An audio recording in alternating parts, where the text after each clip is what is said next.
This session is a virtual session, so we kindly ask that you mute your microphone and please try as much as possible to minimize your background noise in case you want to speak.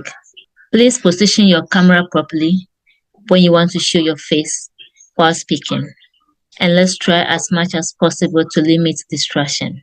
In the course of the presentation, if you have any question or any comment, kindly leave it in the chat box and we'll pick it up accordingly. We know all of us on the call have our device properly named, so we move on to our social media handles. We encourage everyone on the call to follow us on our social media handles.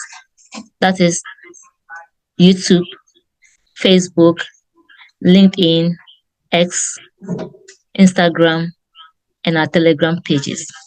For further information, kindly visit our website, For further information, kindly visit our website, www.iodghana.org. Please, in the course of the session, if you need any assistance or further information, kindly contact us on +233 0302 732269 or +233 0240 714 798, or send us an email via info@iodghana.org. So on this note, I humbly invite the President of IoD Ghana in the person of Reverend Mrs. Angela Kamenapia to give us the opening remarks. Thank you. Thank you very much, Celestia. Can you hear me? Yes, ma, we can hear you, ma. All right. Thank you very much. So, a good evening to each of you, cherished members, distinguished facilitator, our honored guests, ladies and gentlemen. It is my pleasure once again to welcome you to tonight's webinar on the topic, Who Takes Over From Me? Corporate Governance, Leadership, Transition, and Business Sustainability Realities for Family-Owned Businesses in Ghana. As President and Chair of the Governing Council of IoD-Gh Institute, I am very aware of the critical role that governance and succession planning play in ensuring the longevity of family businesses. Family businesses happen to be the backbone of our national economy.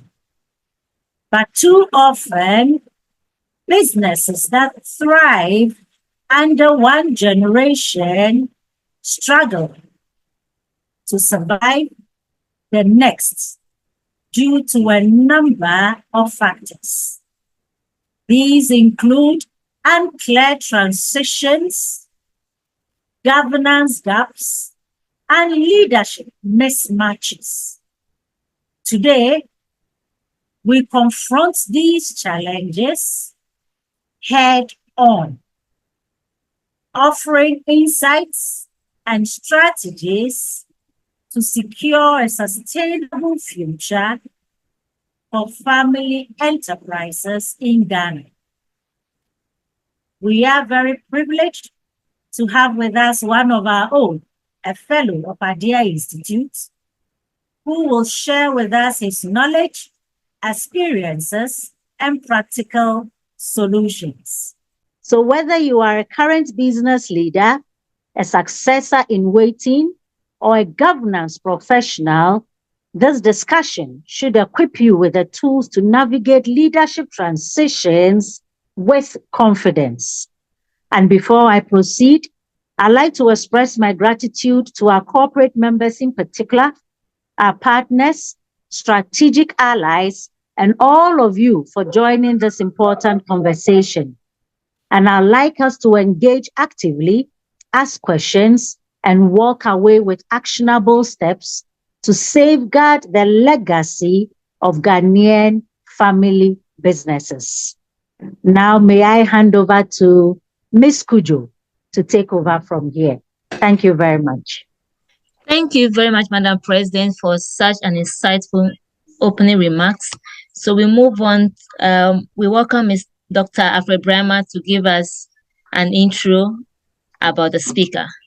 Doc, please, the floor is yours. Thank you, my colleague, Ms. Kujo.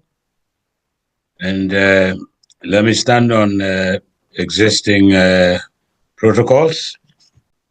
Now, this subject that Reverend Dr. Japong is going to handle is a very important, topic in Ghana, in Africa, and clearly globally. If we take the West African sub-region, about 75% of businesses registered are operating in the micro, small, and medium enterprise sector. And micro and small largely made up of family-owned businesses. Regrettably, the mortality rates of the family-owned businesses are rather high. Clearly emanating from issues that would normally have to do with the entrepreneurs or the owners. And it's absolutely clear from research that issues of governance and leadership are central in actually accounting for the high mortality rates. We are also aware that the government of Ghana and the ECOWAS and the governments in the ECOWAS region have placed the private sector as what you would call the engine of growth. For that reason, such a topic, which is so central not only to governments in our sub-region, but regionally and globally, we clearly need somebody who is grounded multi-sectorally and also who is grounded in leadership to take us through this important topic. Therefore, with all humility, let me take you through a brief professional summary of Dr. Isaac Ajepong, Fellow, Institute of Directors, Ghana. Reverend Dr. Isaac Ajepong is a Fellow of the Institute of Directors, Ghana. He is an insurance practitioner. He is an urbanologist. He's a leadership consultant. He is a theologian and a pastor. You will agree with me, ladies and gentlemen, that everything that we do on this earth, without such things being anchored under the leadership of God Almighty, there normally would be challenges. This is a man who, apart from the professional realm, is solid in the religious realm. He's a theologian and he's a pastor. Now, he's a member of the Board of Directors of Compassion International Ghana, Gospel Results Church, BMGO USA, and Supreme Gens Group. He holds several academic and professional qualifications in leadership, insurance, theology, medical insurance, project management, recreational and urban geography, international development cooperation, and tourism. Dr. Ajepong is a member of the International Microinsurance Network, MIN, Luxembourg, a regional collaborator of Access to Insurance Initiative A2II, Germany, and the regional collaborator ILO Impact Insurance, Geneva, Switzerland. He's also a member of the AWCF USA, He is the General Manager of Health Insurance Division of Safety Insurance Brokers Limited, SIBL, and further serves as a broker consultant for the IoD-Gh Health Insurance Company's medical insurance scheme. Dr. Japong is a well-traveled academic and a Christian revivalist, with several academic publications and devotional books to his credit. He's based in Accra, Ghana, with his lovely family. Ladies and gentlemen, you will agree with me that such an important topic can only be handled with not only the level of depth and breadth, but experience by a distinguished individual like this. Join me to welcome our fellow, Dr. Isaac Ajapong. Doc, welcome, and thank you for agreeing to treat us to a good meal on this topic. Thank you so much. Welcome. You have the floor. Thank you very much, our hardworking CEO, Dr. Brahma, Madam President, council members, my own special acting head of program, Madam Celestia Kujo. We're grateful for the opportunity to lead this discussion, and I dare say that we're going to have very interesting discussion. As Celestia said, it's raining, and so if we have any transmission difficulty, do let us know so that we can appropriately adjust. Thank you very much, and I'm taking off. Who takes over from me, as Dr. Brahma rightly said? The topic was born out of capacity building workshop we had for some CEOs, and they wanted them to bear out their feet in terms of the issue of, founding businesses and then thinking and reflecting about who takes over from you. You realize that it's a major issue, and under that capacity building, we were able to have discussion. Then one of the quotes struck me as we were doing the workshop. And then I quote on the screen. We've been taught not to force our family members without requisite industry qualification and business experience to assume leadership of our companies when we retire. But who takes over from me is as important as the business itself. If I don't hand over the business to my children, then who? My extended family members? No. My friends? No. My current line managers? No. I can't trust any of them in my absence. The business is for my children. If my children mismanage it, they can't blame my ghost after I've gone to the ancestral world.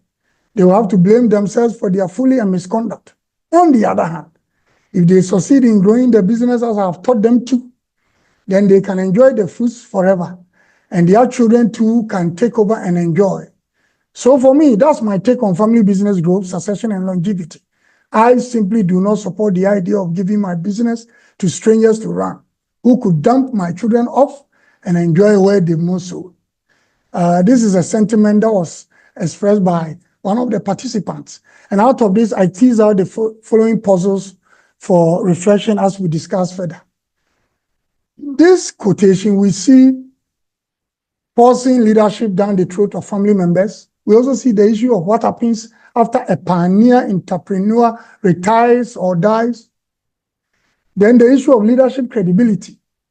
Besides my children, who else is credible to run my business when I'm no more there? Then, of course, the issue of sustainability.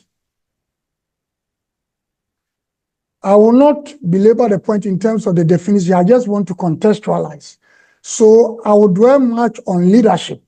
When we talk about leadership, it's the art and science of guiding a group to achieve a stated goal. Anywhere you see leadership, we are talking about moving a system, organization, entity from point A to B. Anywhere we talk about leadership, with all the accolades, the most crucial point is that Somebody must be in charge of an organization or a system and moving the system forward. So when we talk about corporate leadership, we want to see companies growing. We want to see organizations moving forward in line with their business ethos and then avowed aims. When this is missing, there's no leadership. So leadership is not about title. It's about moving system, driving system forward, making sure entities survive. And then also crucial to us as members of IoD and then invited colleagues, corporate governance, we see it as mechanism, processes, practices, and relations by which organizations are controlled and managed by their constituted ladders or loci of leadership. So for us to see governance, corporate governance in motion, there should be what you call organogrammatic system running, where there's leadership, there's power, how power is devolved, how power interplays, and how there are checks and balances. And we want to see this in the corporate world. When we see that, we know that corporate governance is at play. And I also want to talk briefly about business transition. Now, business transition is a shift from one state to another. And this can be a change in leadership or ownership. So it's not only ownership, when there's change in leadership, the business is transiting. And when we talk about sustainability, from the gamut of the ideation of sustainability, I simply want to see that a business is able to survive today without jeopardizing the ability of the business to survive tomorrow. So when I talk about business sustainability, I am simply saying the ability of a business to survive today and also survive tomorrow. If we are able to tick that box, then we say the business is sustainable. And family-owned business is defined from the literature as a business in which two or more family members are involved and the majority of ownership or control lies within that family. So it's not just mere employees, but we are talking about control and power. And wherever there is control and power and is embedded in the hands of the family members, then we see that business to be a family-owned business or family business. I mean, those terms are interchangeable. So FOB or FB, they are all the same, right? Now let's deal with some statistics just to establish some point. In the United States of America, it is said that 32.4 million businesses are family-owned businesses. And collectively, they account for 54% of US's GDP. That's some $7.7 trillion. And this generates 59% of the entire employment of US. So for an advanced economy like America, you see the statistics. You see that family businesses are vital for an economy as advanced as the United States. If you come to my beloved Africa and Ghana, according to the Ghana Association of Ghana Industries, family business make up 80% of all businesses in Ghana. When you hear these big names, Casapreco, Mercon, Despite Group, Tobinco, Kantanka Group, Zoom Lion, they all started as family business. And family ownership and empowerment is seriously embedded in this. Statistics also reveal that only 30% of family business survive beyond the second generation. That's very serious. And less than 10% survive up to the third generation. Therein lies our problem statement. If you have an economy where 80% is run by family businesses, and by the third generation, as Dr. Brahma said, there's a suicide, it's dead and gone, then you have no economy. And so, not only for advanced economy, but for developing economy, it's a sine qua non. Family businesses are key for the health of our economy. And therefore, their survivability in terms of how they are governed and how they transit from the pioneer to the succeeding generation is very, very crucial. According to the Ghana Integrity Business Survey, the last one was done last year, 2024, and then report will come out very soon. But just about 10% of businesses are formal. So for economy like Ghana, and I dare say Nigeria, Kenya, Egypt, South Africa, is the same across our continent. It's informal economy. And therefore, we really need to move. If we want to move the economy forward, then we have to look at family businesses very, very well. in terms of their longevity and their survivability. And even if you come to Ghana, for these companies, majority of them are in Greater Accra. I mean, and with the exception of Greater Accra, in all the 15 regions, they all come below 10% in terms of formalization. So essentially, our economy is informal. And if we want to drive the economy forward, then we have to pay closer attention to the issue of family business.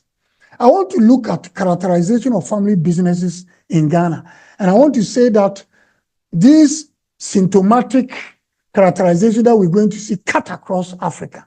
I'm very well familiar with the economy of Zambia, Kenya, Liberia, Mozambique, Ethiopia. I mean, cut across.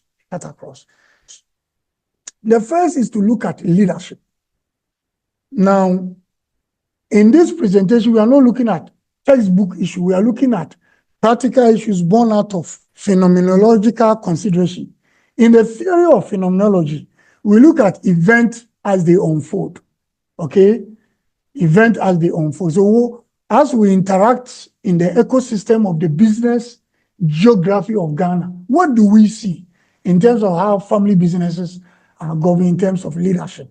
So typically, family businesses in Ghana are normally started by one dreamer, a sole pioneer, or sometimes a duo pioneer, maybe husband and wife, two family members that start the business, and the expectation is that as the business grows and crystallizes, then it will be handed over to children and so on and so forth.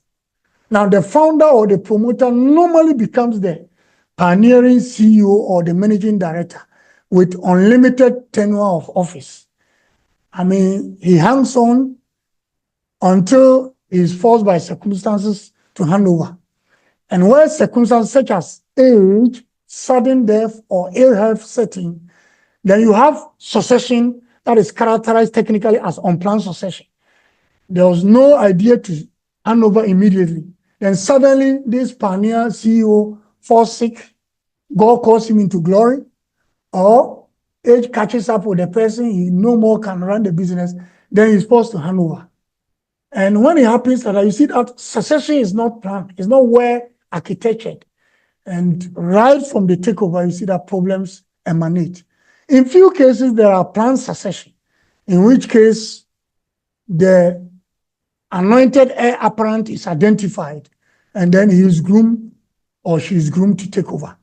And that is few cases. But even in that case, you have an issue of competitor, I will define very pretty soon, versus the heir apparent. Competitor we define as other family members who are also desirous of taking over the business, or foundational workers who have stood in time and space with the founder, and they've been there for 20 years, 25 years, 30 years, 50 years, and they expect that naturally baton will be handed over to them.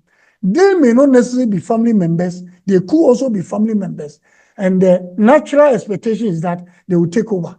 Where it doesn't happen and the anointed heir apparent takes over, then you have difficulties in terms of his leadership or her leadership being respected.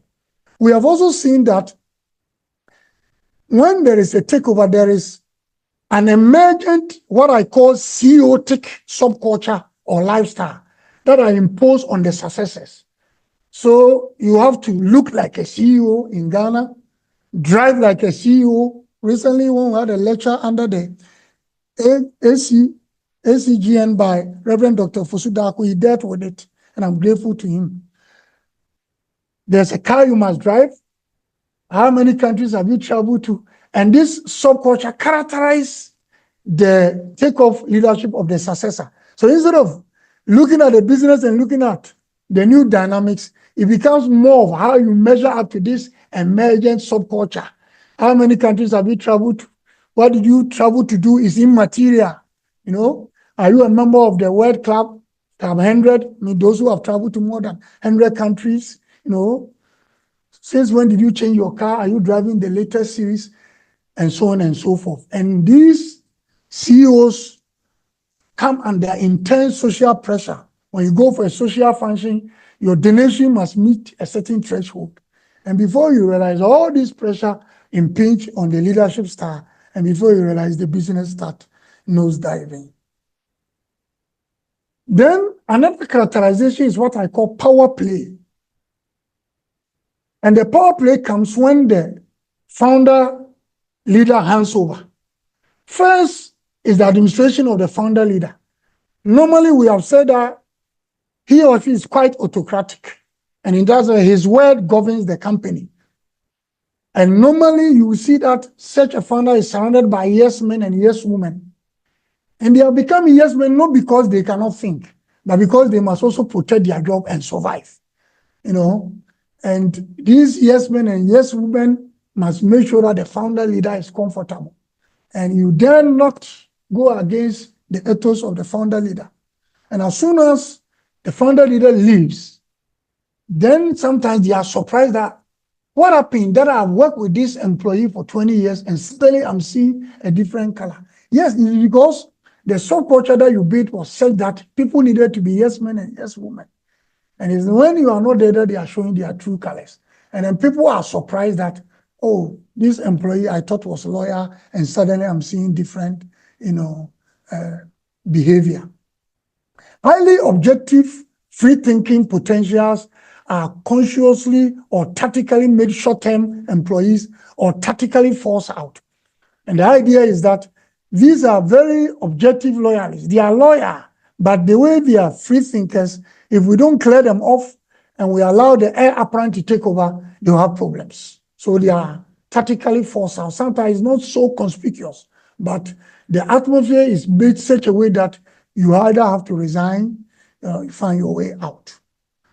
Then you also see that because of this, then succeeding new generation members are suspicious of these highly objective and structuralist non-family leaders. The company may have been built for 20 years, 25 years, 50 years, and, certain structure have emerged.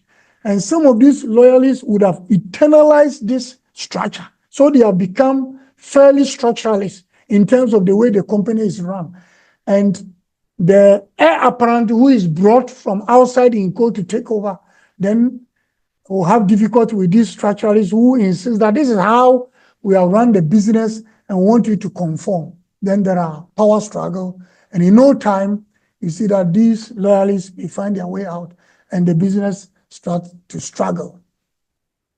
Now, we have also seen that the family members who are anointed heir apparent, as I call them, or who are groomed to be matter of course successes, as they are growing up, they know that they will take over the business from daddy and mommy. So that is into their subconscious, and therefore they are not grilled and they are not made in the crucible of time and the reality of managing business, failing, working in other people's companies, and being disciplined. They are groomed to take over. And so they come with that airs and that expectation. And that is characterized by what I call a farmer who wanted to help a butterfly who hadn't reached a stage of flying. And he saw the butterfly trying to struggle out of the cocoon. And then he crashes it. And I take the butterfly and say, fly. Forgetting that by nature, a butterfly must go through this 4 stage for it to develop the necessary muscles to be able to fly. Egg stage, larva stage, pupa stage, and adult stage. If you interfere with this natural acts, you will not have an ideal butterfly.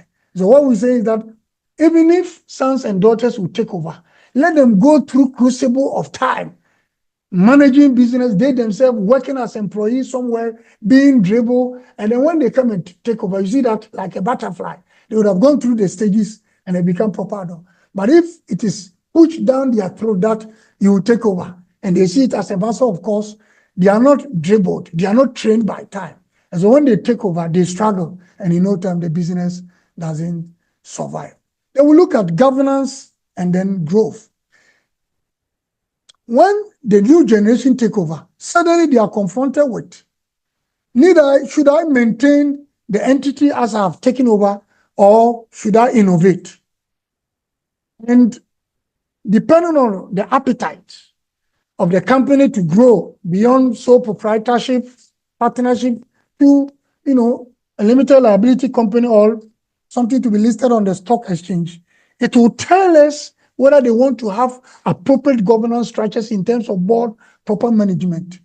But in all this consideration as to how to grow the business from small scale company to a large scale company would depend on the permutation of whether the family want to still retain ownership and control, or they want to grow the company up to a listed entity.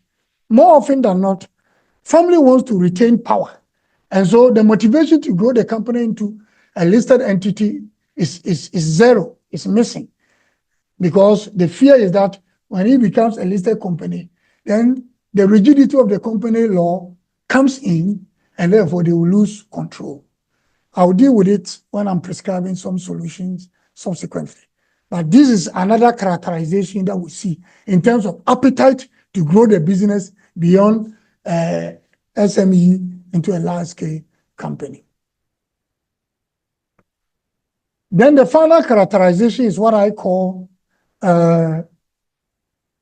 enjoying the booty or cultural ambitions.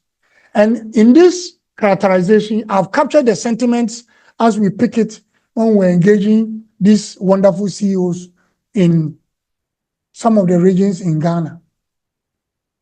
The first is what we call, I've got the game philosophy. Now in Ghana, small businesses, family businesses is seen as a treasure hunting journey or hunting for a game. And so people take a risk to look for a game. And when they struggle and they get a game, it's like you have arrived, and therefore the game must be eaten. Now, this is a wrong philosophy of business, enterprising, that if we don't address it, then a lot of the businesses cannot leave the 80% mark into the higher that we want them to be. Because once we see business as a treasure hunt, then you struggle and get the treasure, and once you get the treasure, you must enjoy. That philosophy of business is problematic. Business is not a treasure hunt. I'll talk about what business is pretty soon. Number two, to maintain the status quo or not to maintain the status quo. You will see that in no time when the second generation take over, friends of the pioneer come again. You are a disgrace to your father. You are a disgrace to your parents. Is that how they run the business? This young man is exposed. He's attended several business workshops in Asia, in the Americas, in Africa, elsewhere. He has taken over daddy's and mommy's business and trying to inject some innovation. He comes against a strong war of just maintain the status quo. But the question is, who is paying the cost of labor today and the cost of electricity today? Is it the dead parent? Is it the retired parent, or the young man, the young lady who has taken over? And so the motivation to innovate should be placed at the new leadership. And the basis of innovation should be driven by new business realities, the challenges of factors of production, the cost of maintaining this, and then driving the business and making profit.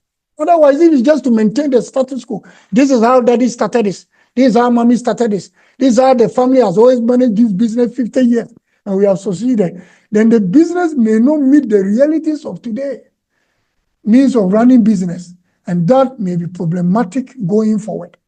Then the issue of ownership among siblings and a cohort of family members. How do you share the profits? Typically, one person will be the CEO. Somebody may be COO. Somebody will be, director of production, manager of production. With time, you will see that, as is a Ghanaian culture, emphasis in terms of popularity and gravitas is placed on the managing director or CEO. But these are co-equal siblings who have taken over family business. So with time, you see that interfamily feud start coming. Spousal fight. Why is it that we see only your brother in the newspapers? Why is that he alone is traveling for the international conferences and you are just here manning the productive sector? And so in no time, you see that there are struggles, and then problem comes. If it's not managed very well, then the fight can be so intense that sometimes it's even taken to the metaphysical realm. And then if we cannot manage together, let us break it, especially where it's a group of companies. Let's break it. You take the leg, take the hand, and we move forward. We also see this characterization among family business in Ghana. Having said this, Where do we go from here? I propose 8 imperatives for our discussion tonight. Number 1 is a familiar maxim in business running. Start small, grow big. Family business owners and pioneers must know that you may have started the business in your room, but just as it's happening elsewhere, you have seen today that family business is equally important in Japan, in US, in UK, in Germany. And so if you have family business, you have not committed a crime. The issue is you are starting small today, you must aim high and grow it to become a big corporation. Then this is also typical of corporate governance. Separate the family from the business. In the business where the business is an entity, okay? And so don't bring family sentiment into the business at all. All family members that are coming to be employees must be employees. He's a CEO, he must be employee and subject to the rudiments of how a CEO should behave, and not bring and mix family ethos, family business with business ethics. It's a cause of the downfall of many businesses. Number 3, very critical for me, is what I call practice business as mission. You know, I refer to the philosophy of business, which is like a treasure hunt, which is very wrong in our business ideation. Business should be seen as a mission. In theology, when we say something is a mission, it means somebody has handed over a headache to you. Somebody has commissioned you. A business is a commission. Anything we do to service the needs of humanity is a commission. Even if you are not a Christian or a religious person, nature has given you a task. For me, a Christian, I would say God has given you a task. The way you run your business, you also give stewardship to God or nature. And therefore, people should move from this ideation of seeing business as we have started our business. My father started, my mother started. No. Nature gave you that task. God gave you that task.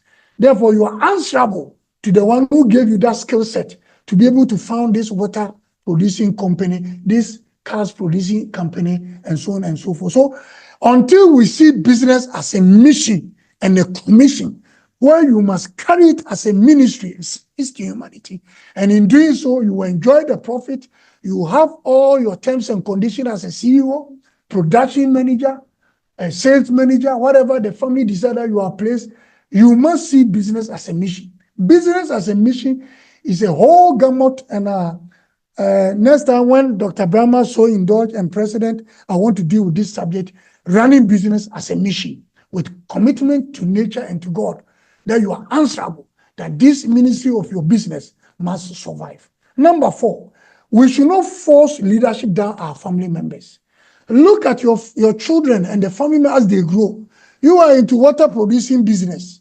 You are into car manufacturing business, but you see your child pursuing a pharmaceutical agenda. Clearly, he or she is not interested in your line of business at all. Yes, you can make him or her a shareholder, no problem, but allow that family member to pursue that mission that he or she is so cramped. If you force him to come into, let's say, your space, the original energy is not there. Remember, business is a mission. She doesn't see herself or himself as commissioned into your business of brick making.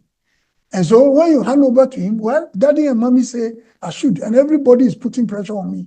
So he takes over the business, and that energy is not there. And in no time, the business collapses. So study your family members and see whether they have interest in the line of business, even whether they have interest in becoming CEO or any of the senior managers. Then reward loyalty. Number 5. When people have been with your company, they may not be family members, but they've been with you 20 years. How do you define loyalty? Somebody has worked with you 15 years, 20 years, 25 years. If they are not loyal, then I don't know what is loyalty. Then you give all the largesse to your family members, and you expect that employee to show commitment after you are not there. It will not happen. So when people have been with you and they have shown loyalty, reward them. Give them some shares in the company. If they are into some personal projects, support them. Maybe they are struggling to put up their building, support them. They've been with you. They've seen it all. Even if they don't take over the business, reward them. Then they will stay with your family business forever. Then hand over early. Number 6. When you hand over early as a pioneer, you will be able to support the post-transition. You'll be able to give post-transition guidance. If you hand over when you are about to die, you die with your ideas. And once you are not there, The younger generation will struggle, especially when people have been with you and they know the pitfalls of the business. They can really crush the new family members who have taken over. Grow the business from, as I've said, a small family business into a listed company so that you can flow shares, and then once people come in, your company will be subjected to the region laws of Ghana, and then we can survive. Finally, don't run the business as enclavic business. In the business world, you cannot walk alone. Ideas are being churned out all over the world. As you are thinking that you have discovered a new business, somebody has used that model for 20 years in Korea, in India. So open yourself up, share ideas with trusted people, and let us see whether these ideas can withstand the test of time. When you do that, then you'll be able to rehearse and rehash your strategy so that tomorrow, if you are not there, those who take over, because the ideas have been subjected to the rudiments of business, ethics and business rigidity, they will be able to survive. Other than keep everything to your chest, and as soon as you hand over, then you expect that these ideas that are buried in the depths of your heart and mind, your family members will know it. They will not know it automatically, even if you say it. So open up, share ideas, let's test run it, let's pilot them, and if it works, then it will work. On that note, I yield to Secretariat to open the floor for discussion and then interaction. Thank you so very much.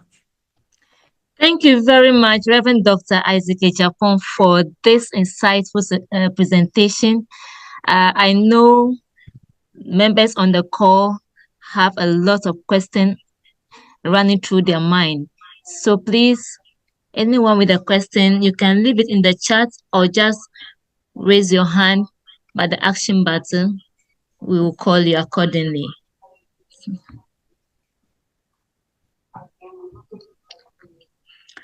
Okay, so Reverend, there's a comment in the chat box. Someone said on point 7, family businesses find it difficult to open to other investors to grow the company. Why is it the case? Thank you very much. Teresa, you want us to take it one by one, or we'll take a chunk? Let's say 3. Okay. That's the only question in the chat for now. The rest are compliments. Yeah, very well. For you. Thank you. Thank you very much. So from our interaction, and I said this is not a textbook interaction, we engage family business owners and people open up their hearts. Some have also, let's face it, some have also had bitter experiences. They pick some young people, they started business, we trusted them, exposed them to the world. Reverend Dr. Daku mentioned it about a month ago, expose them, and then the people run away with the idea to open their own businesses. And so because of that bitter experience, people decide that they won't share their business secret. But the danger to that is that you have kept a business secret in your heart for 20 years. Do you think that secret will share in today's world? So yes, people may have disappointed you, but it's not all the people that have disappointed you. Some may disappoint you some of the time, but not all the people that will disappoint you all the time. So still look through. One of the things I didn't share is that loyalty is also cultivated. It doesn't come easily. So foundational CEOs must also learn to cultivate. Time was not on my side to talk about that. There's a way to cultivate loyalty. And through time, when you work with people for 20 years, 50 years, you will see those who are there for job and those who are there for career. For those who are looking for career and who are still with you, as we see it with Joshua and Moses in the Bible, you can share secrets with them. But those who are just coming for job and looking for opportunity to go, you may be a little bit tactical. Right. Thank you. Thank you very much, Reverend. Another question in the chat said, how do you create a culture of values for continuity? Please let me go down.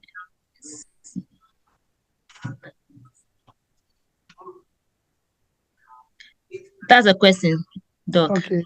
Thank you very much. How do you create a culture of value for continuity? So number one, as I said, we are all starting small. So from the takeoff, the idea is that we are going to create an elephant company. Today, we have started in one room. We have started on a tabletop, but we are going big. Number two,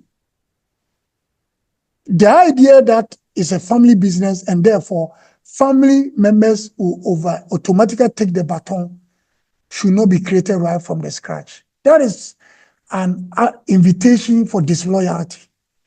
Both family members and non-family members should be exposed to working in this company and growing it. And with time, you even see that even some family members may not be loyal to you. Their family members may not be loyal. They are just there just to take over. And so when we open up and allow people to compete, when I was presenting, I talk about competitors.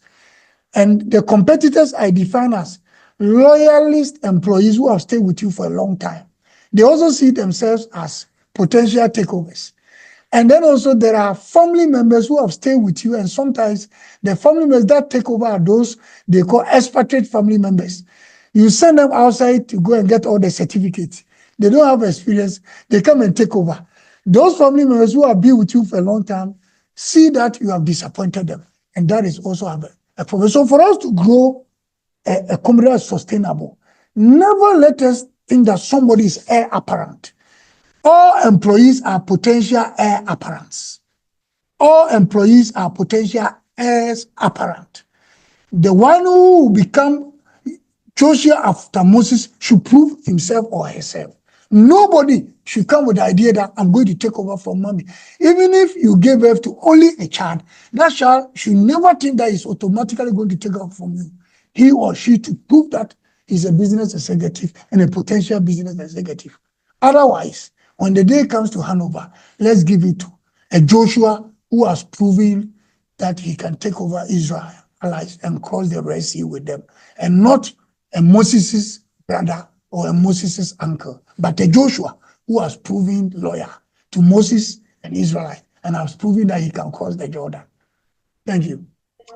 Thank you very much, Reverend. I trust the question is answered to Mr. Albright. There's a hand up by Mr. Benjamin Kwame Livingbed. Mr. Livingbed, please go for it.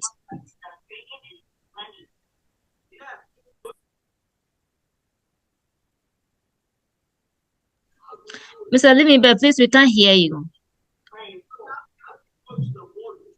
Please, can you hear me? We can hear you now, sir. Please go for it. Yes, my question has to do with the small, in Ghana, many of the businesses are in the informal sector. And if you take Mokola as an example, for instance, you have traders there, and most of their businesses, they transfer it to their children. So let's assume some of them train their children to become lawyers and all that. So somebody has maybe a textile or maybe cloth business in Mokola and has expanded it to about 4 or 3 shops.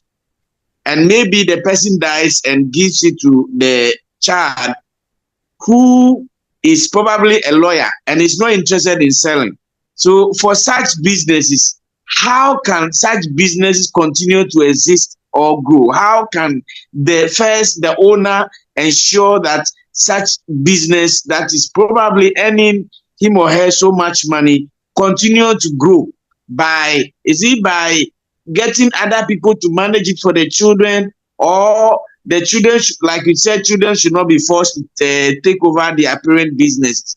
How can such businesses, because in other parts of the world, maybe in the Asia or the Americas, such businesses could transform to become very big, even in international business. If you read some of the history of some of the big international companies. So in Ghana here, how can such businesses transform and continue to grow even to the 3rd and 4th generation and so on? Thank you.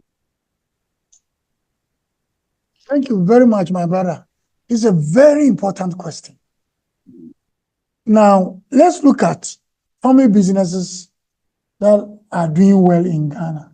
So you know the story of Zoom Lion, that once upon a time he used to carry, he was in the printing business, carrying things in Mungwa. So the question is, how has it become a big company today? So from Makola, maybe you start by employing 1 person, 2 persons, 3 persons.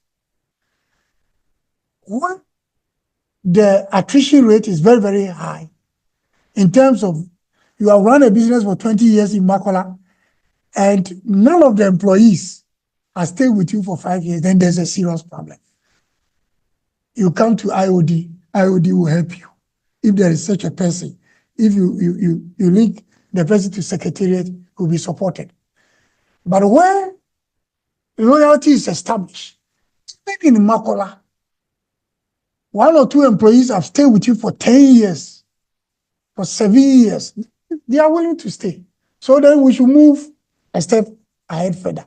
You see, you said something. Employees that are willing to stay are employees that are interested in the business. Always we say that there's a distinction between somebody looking for a job and somebody looking for a career. So if you are a leader of a business, you are distinguished between those who are looking for job and those who are looking for career. Those you groom to take over are those who are looking for career. But somebody comes and says, no, I'm just looking for a job, but my vision is to become a pharmacist. And he's selling at Makola. Clearly, you don't waste your time on such employee. Because when opportunity comes, he will jump into his pharmaceutical business. But those who want to grow with you and stay with you, they are the people you groom so that they can take over. All right? But if the business remains on tabletop for 20 years and you alone know how to do it, then you have run a permanent sole proprietorship. When you are dead, then the business will die. But if you want to grow the business beyond your generation, then we are saying that right from the takeover, look out for the employees who want to stay with you and build their capacity. If they have to go for further education, support them. And there are, issues of bonding and so on and so forth. So you can deploy all those methods to make sure that they stay. But you look for those who are looking for career. And then as you invest in them, you don't want to waste your investment. So you put in bonding mechanism so that they stay with you. But I would advise that you cultivate their loyalty. And when you cultivate their loyalty, and then they will stay. And once they know their future is guaranteed, they will stay beyond that. So the first is, do you want to just maintain a sole proprietorship throughout your lifespan? Or you want to move up to a limited liability company? As you expand and invest in the business and the business is growing, then you are moving from sole proprietorship, you are going to limited liability company, you want to grow and list on the stock exchange where people can buy shares, then the ownership is diverged and dilute. Then the issue of the business collapsing after your demise will not arise at all. Or you have grown the business. Today, if Casapreco founder is no more there, the business will survive. So it's grown and it become a listed company. So ownership has so many people, and all of us come together to make sure the business survives. But if it remains on tabletop for 30 years, then there are some people who just want to have sole proprietorship. For such people, I'm afraid we can't do anything to them. We can only pray for them. But if they want to grow, then the business must leave tabletop into. And when you go to Makola, there are some who started on tabletop and they have grown and registered the company as limited liability company. And they want to see who are the directors. We want to see your top management personnel. Are they filled with only family members or there are so who are not? They will know that you want to grow the business. So these are the symptomatic identity that we must look for. Thank you very much. So let's say somebody send a chart. It says, and a very interesting chart. It says, our culture. Does our culture have anything to do with business not surviving beyond the first and second generation? It is yes, about 80%. But not only that. Today, our wonderful institute, we are training our leaders, corporate leaders, so that people will know. We pray that people will not only pass through the institute, but they will go and apply whatever they are learning from the institute. So our culture has something to do. If you have a CEO who thinks his relevance in traveling to about 100 countries in the world and joining the club of people who have traveled, more than 100 countries, and he goes to these countries, doesn't bring any new idea to come and support. We see it in our church world. People are traveling for all conferences all over the world, and they bring nothing to change the way we do church in Ghana. Then you wonder, they are causing financial loss to the kingdom of God. And the same thing, a CEO who is traveling to 100 countries. Why are you traveling to 100 countries? And if there's corporate governance in your company, which board or which management committee approve that in 3 years you should travel to 50 countries? And when you travel to 50 countries, what value did you bring to the company? You see, if you want to travel, you can travel out of your salary, but not from the company's, income. So we, right from the takeoff, even if it's a sole proprietorship, we should deploy strict corporate governance. The business is different from you, even the founder. So separate yourself. You cannot be dipping your hand into the profits. If you need money, we'll give you salary advance and so on and so forth. Pick the foundational CEO. If you need the money, you started the business, but it doesn't belong to you. We can give you a loan, short-term loan, and you pay back. We can give you salary advance. So when we start deploying this mechanism, effective corporate governance, they will know that the business will grow and outlive you. And if you think the business is yours, nobody can question you, you can check anyhow, then we have a problem of longevity and survivability. So my brother, our culture is involved, and then also not building businesses with solid corporate governance. It's on the table. This corporate governance ethos can be deployed.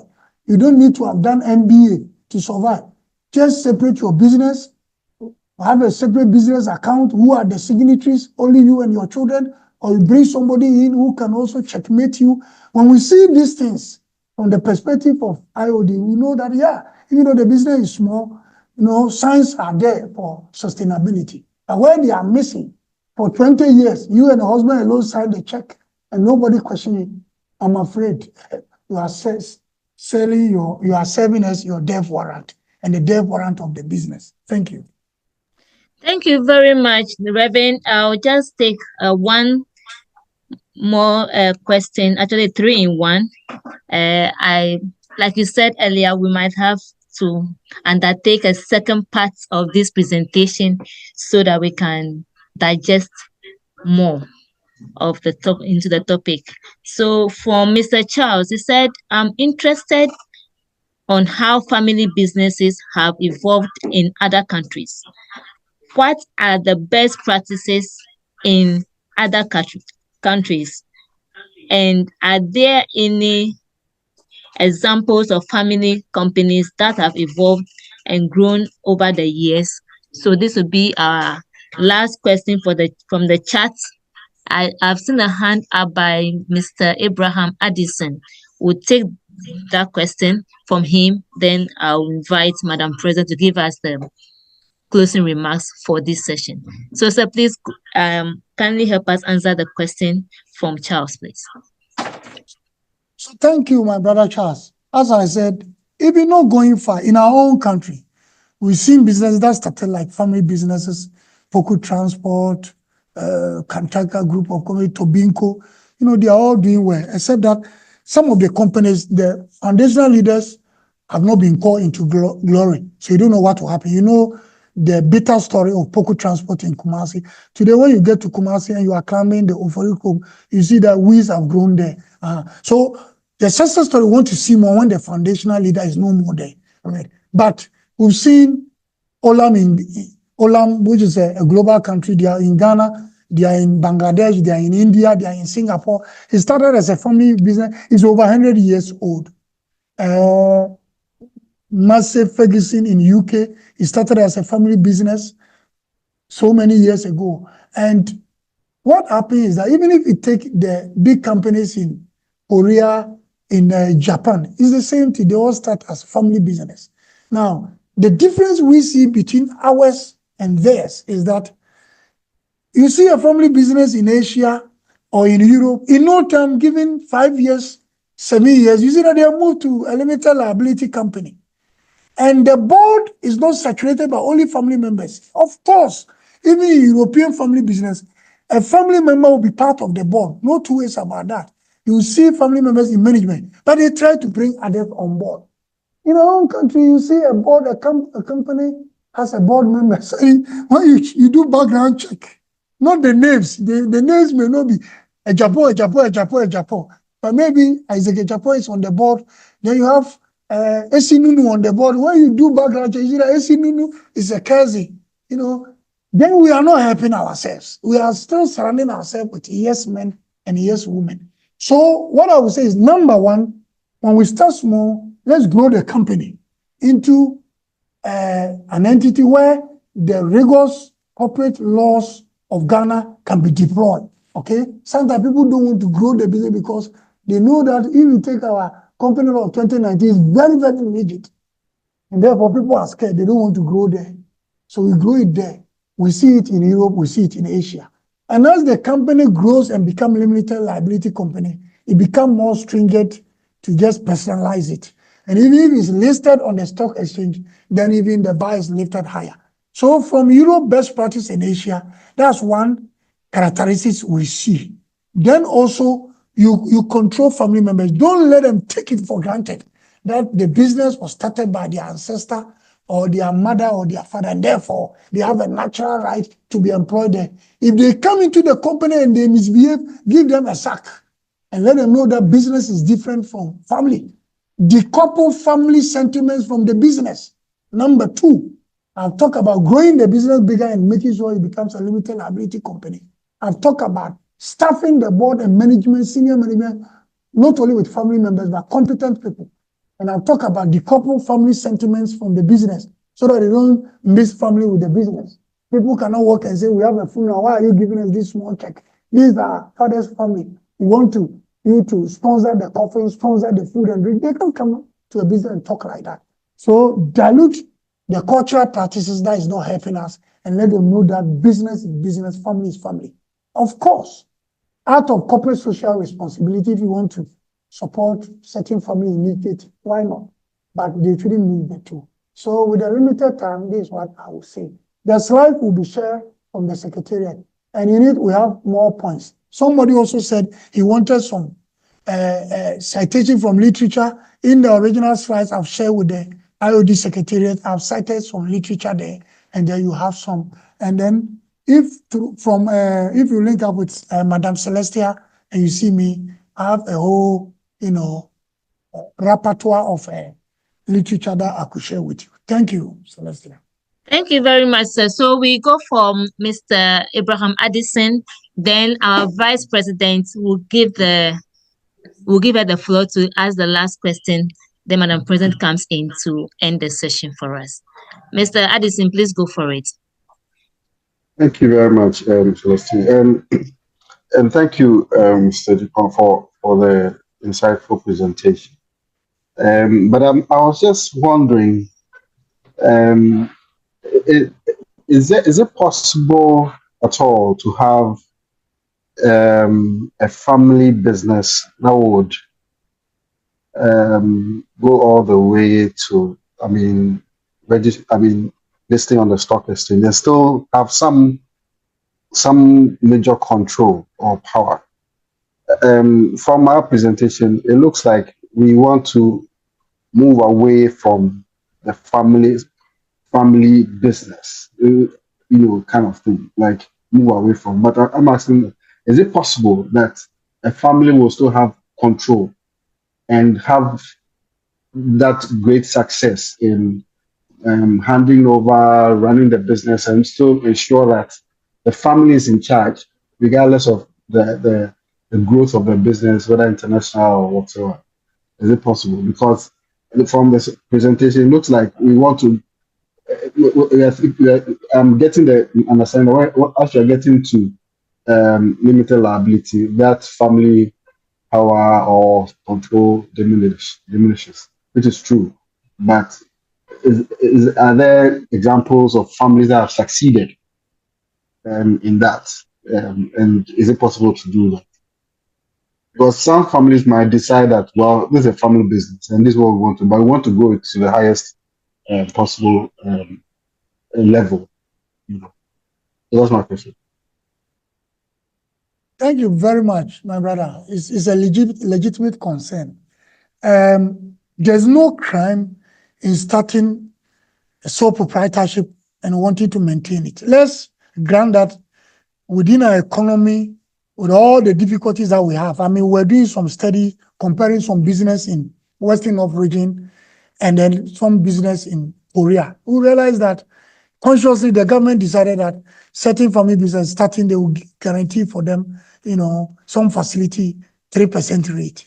I say, wow, mama mia, if you give this to a Ghanaian, we can also do very well. We don't have some of these support from the ecosystem, where a government has decided that all family business that want to grow, we are guaranteeing you facility at 3%. We don't have that. So if family decide that we are starting a family business and tactically want it to remain a sole proprietorship, it is doable. The only thing we are saying is that even prevent that beyond the pioneer. When the pioneer is not there, then you have family members coming to pose difficulties to the one that we have entrusted with leadership, the new CEO. When they come, they place all kinds of demand and expectation. And when the family CEO decide not to mind them, they will say, when daddy was there, mommy was there, wasn't there, why are you to try? Then they try to have all the. So if it's going to be a sole proprietorship forever, we want you to draw the demarcation lines so that the family members will know that this is business, this is family. And let us craft within this business strategy a portion, a commitment portion for the family. So this commitment portion is dedicated to family needs. So out of that pot, we'll solve family problems. Maybe the company decide that any sibling, any relative going to school up to the first degree level will support your school fees. Some family entities in Ghana do that. And they say that this is for education. So any family member going beyond secondary school level will support you. And is dedicated. And is clearly communicated to the family. So when the founder is not there, they will not come and worry the son or daughter who has taken over. Because the rule is that if it is education request, we will meet you. If it's not education request and it's funeral, don't come here, we will not. When those lines are drawn or there's a funeral support that is clearly communicated by the founder leader, then the rest of the family know that if you are going to put any application to the young man who has taken over or young lady who has taken over, the request should be either education or funeral. Any other thing, you can't go and say, for instance, I want you to sponsor my first class ticket, I'm going on vacation. Because the founder told the entire family that any request that is frivolous or it is touristic, we will not support it. We will only support education. Then when sons and daughters take over, they will not have a problem. So my brother, I agree that we can maintain a small business, but let the signals be clear to the rest of the family members so that they will not worry them. Then the issue of whether the atmosphere will even support you growing a small bakery to a limited liability company. That one is a difficult one to answer. It depends on the appetite of the pioneer and the second generation. If daddy and mommy maintain a sole proprietorship and they have handed everything to you, you are quite exposed, you travel all over the world, do you still want to maintain a sole proprietorship? If the answer is no, and you want to grow it, then what are the business development dynamics that you need to be exposed to? That one, you must also open yourself for, strategy session, and then open yourself to colleagues, share ideas, and then tap ideas out of seminar, business seminar, and see how you can deploy it. Then, if it is growing at that level, you take example of Zoom Live, the way it's growing at that level, I don't see that with Kantanka because, it's now handed over to Honorable Sarah Adjasafo. So I don't know the ethos, but with the Zoom Live one, you see that even some Chinese have come as partnership. So clearly the appetite is to grow the business into a conglomerate. Then in this case, when it is listed, some of the shares will be retained with the family. When you are listing, you still can retain some portion, even when it's listed. So those portions, you can decide that it is maintained by the family. And we see this in Europe as well. We see it with how, UK is protecting Man United, even though some Arab bidders have brought some very mouth-watering, proposals, but they still want to maintain some European ownership. They don't want everything to go to the Arabs. So those examples are there to pick from. Thank you. I hope I've been able to share some ideas. Thank you. Thank you very much, Reverend. So we have the last question or comment from the Vice President, Mrs. Mirasari Yabua, before I invite the President to give us the closing remarks. Thank you, Celestia. Time is fast spent. My question was actually in the chat box, and so I'm going to keep it very simple. Reverend, thank you so very much for your very powerful and impactful lecture. So the issue is that there isn't much time. So I would request that for family businesses, since you train them, you interact with them, you give, talks and lectures to such groups, to kindly point them over to IoD, because you can organize training for family businesses, train them also in governance and in leadership, so that the kind of schism we find when the original business owner goes off, at least IoD will begin to help curtail that kind of challenge. Thank you. Thank you very much, Madam VP. Doc, do you have any comment to make before? No, just to thank my VP that her advice is well received and well taken. Thank you very much, participants, for being on the call. Thank you, Reverend Dr. Isaac Japan. So I invite our President, in the person of Reverend Mrs. Angela Kamina Pia, to give us the closing remarks for us to end the session. Please, for your information, the recording will be shared to your emails and on the platforms. So kindly watch out for it and watch out for the next soul sharpening event that will communicate accordingly. Madam President, please, the floor is yours. Okay, thank you very much, Ms. Kujo.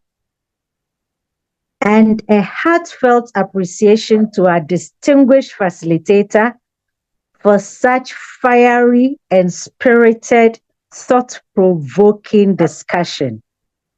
Ladies and gentlemen, tonight's conversation on succession planning, governance, and sustainability has underscored a crucial truth.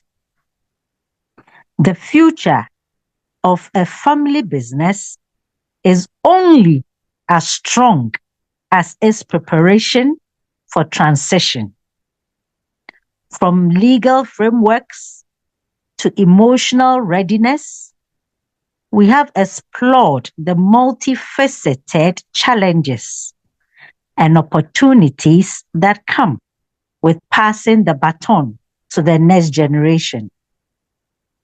To our members and participants, I encourage you to take these insights beyond this webinar to initiate those difficult but necessary conversations, document governance structures, and mentor successes with intentionality.